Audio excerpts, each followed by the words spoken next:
નમસ્કાર. ઓમ વક્રતુંડ મહાકાય સૂર્યકોટિ સમપ્રભો નિર્વિઘ્નમ કુરુ મે દેવ સર્વ કાર્યેષુ સર્વદા. શિવ મહિમા એ વિષય ઉપર આપણે વાતો કરીએ છીએ. શિવના ગુણગાન ગાવાની કોશિશ કરું છું. શિવનું નામ સ્મરણ બને એટલું કરીએ, કોઈ પણ રીતે, ચાહે તો પૂજન અર્ચન કરીને એમની સાથે જોડાઈએ, અગર તો પછી મંત્ર જાપ કરીને એમની સાથે જોડાઈએ. શ્રાવણ મહિનોમાં શિવની ભક્તિ કરવા માટેનો વિશેષ મહિમા ગણાયેલો છે. શ્રાવણ એટલે શ્રવણ. શિવના વિશેનું કંઈ પણ આપણે સાંભળીએ તો પણ આપણું કલ્યાણ થતું હોય છે. શિવનો એક અર્થ થાય છે કલ્યાણ, અને કલ્યાણ સાંભળવાથી પણ થાય છે. એની સાથે પૂજન અર્ચન કરીને એની સાથેનું જોડાણ કરવાથી, મનથી જોડાણ કરવાનું, ભાવથી જોડાણ કરીને એમની સાથે જોડાઈએ તો એમની કૃપા આપણા ઉપર વિશેષ ઉતરતી હોય છે. શિવની ભક્તિ ઘણી રીતે થાય છે, ઘણી બધી રીતે થતી હોય છે. આ જ વસ્તુ આ જ રીતે કરીએ અને તો જ શિવ આપણને કૃપા વરસાવશે એવું નથી. દેવાના દેવ મહાદેવ છે. તમે કોઈ પણ રીતે શિવને યાદ કરો, એમનું પૂજન અર્ચન કરો તો ચોક્કસ એ સ્વીકારી લેતા હોય છે.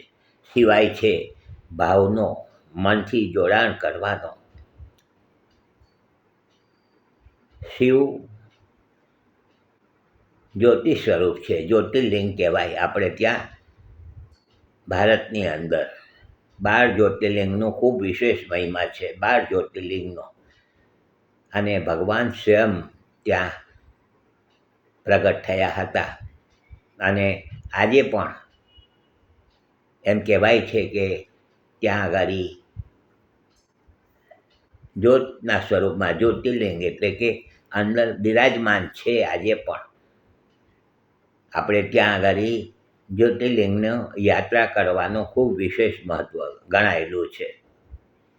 હવે જ્યોતિર્લિંગ, જ્યોત એટલે પ્રકાશ અને લિંગ એટલે ચિહ્ન, તો ત્યાં ભગવાન તેજસ્વી સ્વરૂપ, તેજ સ્વરૂપે પ્રગટ થયેલા છે. અને ભગવાને પોતે સ્વયં પોતાના સ્વમુખે વરદાન આપ્યું છે કે આ જે જ્યોતિર્લિંગની જે કંઈક દર્શન કરશે, પૂજન અર્ચન કરશે, ભાવથી નામ સ્મરણ કરશે જ્યોતિર્લિંગના, તો એનું પણ હું કલ્યાણ કરીશ. ભગવાન ભોલેનાથના આપણે મંદિરમાં દાખલ થઈએ, શિવના મંદિરમાં, તો શિવના મંદિરમાં સૌથી પહેલાં ગણપતિ દાદાનું નામ સ્મરણ કરવાનું હોય છે. તો ગણપતિ દાદા હોય જ છે. ત્યાં આગળ નંદી મહારાજ પણ બિરાજમાન છે. આ બાજુ હનુમાનજી પણ બિરાજમાન છે.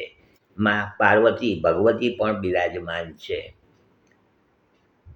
તો શિવના જે મંદિરો છે એની અંદર આ બધી જ વસ્તુને સમન્વય કર્યો છે. માથા એમના ગળામાં પણ નાગ બિરાજમાન છે. શિવને કોઈ સોના ચાંદીના દાગીનાનું મહત્ત્વ નથી. શિવને ભસ્મ જ એને છે, અને રુદ્રાક્ષની માળા પહેરતા હોય છે. નાગ એમનું આભૂષણ છે.